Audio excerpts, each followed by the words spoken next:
کہ قرآن ایک کیا ہے معجزہ۔ اب کچھ لوگ کہتے ہیں کہ ہم بڑے ہو گئے، اب ہم کیا قرآن کو یاد پڑھتا ہے جو قرآن حافظ ہے اور اس کے باوجود دنیا پر نظر رکھتا ہے، سمجھو وہ تو قرآن کو اس نے کہہ رہا تھا کہ قرآن ایک کیا ہے معجزہ ہے۔ کیا ہے؟ معجزہ ہے۔ اس میں عمر نہیں ہوتی، اس میں کوئی عمر نہیں ہوتی، کسی بھی عمر میں آپ اس کو یاد کر سکتے۔ تو اللہ پاک نے آسان کیا ہے قرآن کو۔ کہتے ہیں جس دل میں کلام پاک نہیں ہے، جس دل میں قرآن کی ایک آیات دو آیاتیں بھی یاد نہیں ہیں، وہ دل کی مثال ویران گھر جیسی ہے۔ کیا ہے؟ ویران گھر جیسی ہے۔ بھلا ویران گھر میں کون جانا پسند کرے گا؟ کوئی جانا پسند کرے گا؟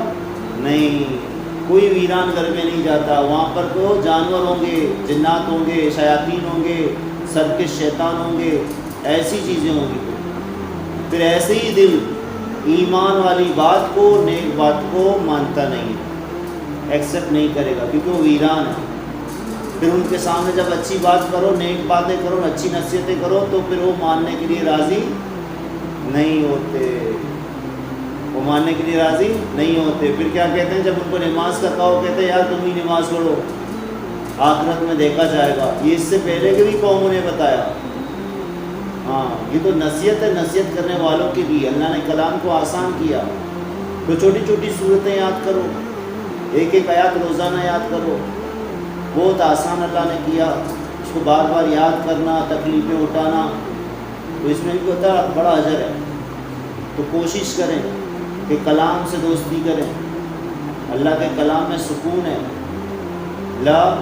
الا بذکر اللہ تطمئن القلوب، اللہ کے ذکر میں ہی سکون ہے دلوں کو۔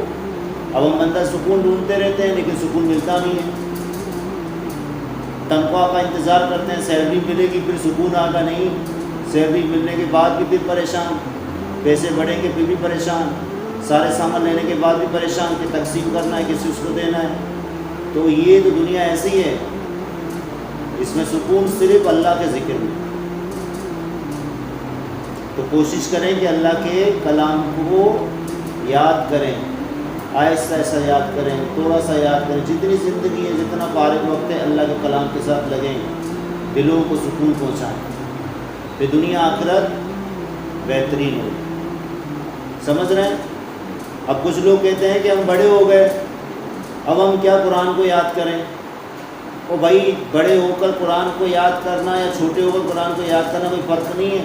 ماننے کی بات ہے، بچے کی جو ذہن ہوتا ہے وہ تیز ہوتا ہے، اس کا جو برین ہے وہ تیز ہوتا ہے، اس کی میموری تیز ہوتی ہے، جلدی اس کو کیچ کر لیتا ہے۔ وہ بڑے چونکہ ذمہ دار ہوتے ہیں وغیرہ، تو پھر وہ کہتے ہیں کہ بھی ہم تو کیا کریں، اب تو ہم بوڑھے ہو گئے، ہم کیا قرآن کو پڑھ سکتے ہیں۔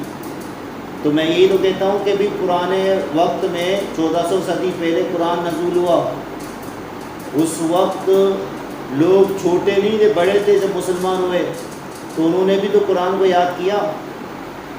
قرآن کی معجزہ تو یہی ہے نا۔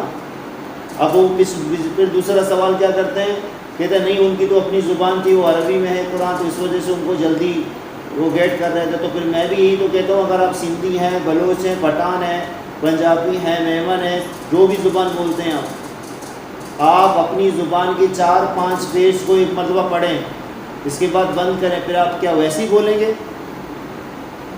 ایسے کہ کوئی الفاظ دہرائیں گے نہیں نا، تشریح کریں گے، سمری بتائیں گے، میرے خیال میں اباؤٹ وغیرہ ایسی باتیں کرنا شروع کر لیں گے۔ کیوں؟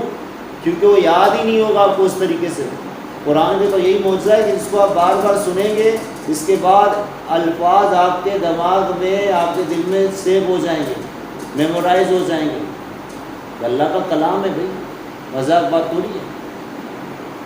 جو قرآن پڑھتا ہے، جو قرآن حافظ ہے اور اس کے باوجود دنیا پر نظر رکھتا ہے، سمجھو وہ تو قرآن کو اس نے بیک کر لیا۔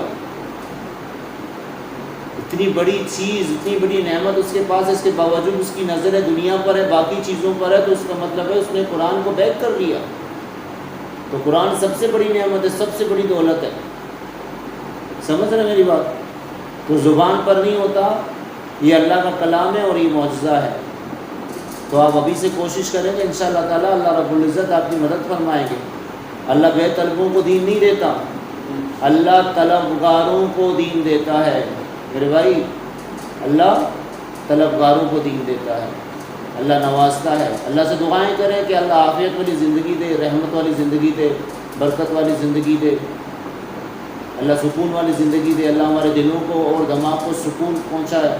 وہ سکون کس میں ہے؟ اللہ کے ذکر میں، اللہ کے کلام میں۔